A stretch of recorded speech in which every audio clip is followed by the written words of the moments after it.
ngayong araw mga boss, pupuntahan natin yung bayan daw ng mga engkanto. Ang sabi nila ay ito raw ang pintuan ng mga engkanto. Ito siya sa paningin natin pero isa siyang malaking pintuan ng mga engkanto. Sa pag-akyat pa lang namin ay mayroon na kaagad kaming nakitang kakaibang ahas at gagamba. Itong bato na to, kakaiba. Ayun, pakita mo dito. Yan. Kaso nga lang dito mga boss, delikado. Kasi itong bato na to parang nag-crack na siya. Yan. Kunting lindo lang, parang ano to sa baba. Ang mga puno dito ay sobrang mga malalaki. Kaya naman ito lang na videoan ko kasi sobrang nakakatakot. Yun mga boss, pupuntahan daw namin yung kuweba ng unggoy. So yun, sisilipin namin yung pintuan ng mga unggoy. Yan. Tara. Ang mga balagon raw dito ay ito raw ang kanilang mga kuryente. Kaya naman sinubukan ko itong akyatin kung mga matibay ba ito.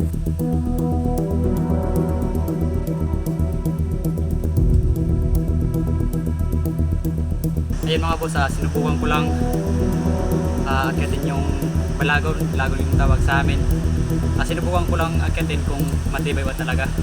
So matibay nga, yun nakita nyo naman na hindi na putol. Yun. Ang mga bato dito ay mayroong kakaibang hugis na katulad nito. Ayun mga boss, meron siyang mata at saka parang ilong mo yan, no? At dito natagpuan na nga namin yung tirahan ng mga unggoy ay isa itong kuweba. Maliwas, nalidil ako si Dalong. May ispat kasi hindi din. Kita si Dalong. May lino sila sa Dalong, may karikuan.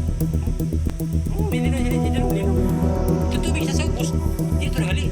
Ilan ko na, bagan ko na. Yan ako na nakita dito. Sumunod siya, sumunod kami. Sino? Hindi, may ispat. Masulo kita yan, Oo, mamagdispat. Dila tadi dila kita banda. Pwede man. Balikin dito.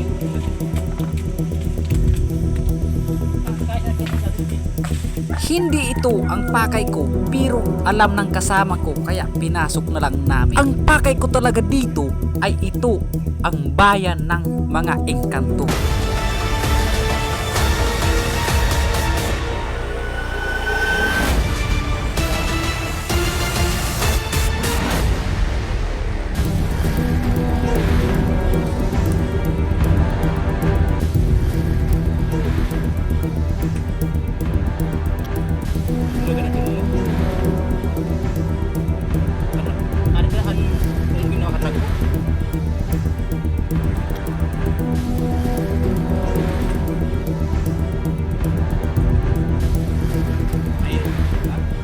Sobrang dilim ng kuweba na to kaya naman nagpasya ako umalis na lang at magpatuloy umakyat sa bundok na to at nagsulat na rin ako ng pangalan ko rito at road to 1 million followers. Habang nagpapatuloy kami na umakyat sa bundok na to ay mayroon akong nararamdaman na kakaiba na para bang mayroong sumusunod sa amin. Nakakaiba.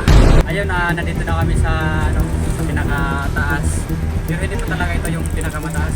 Siguro mga nasa kalahating ano pa lang yung nalakbay namin. So makikita nyo naman, pagkita mo dun sa yan, mga nyug. Yan.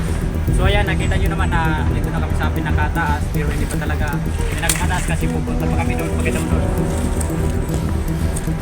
Yan, taas pa yan. Yung gagawin namin, pupunta pa kami doon sa pinakamataas talaga.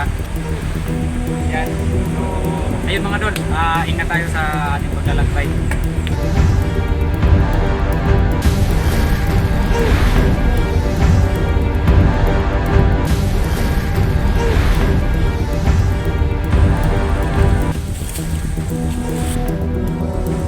Ayun mga dol, nandito na kami sa pinakatuktok, sa pinakamataas talaga.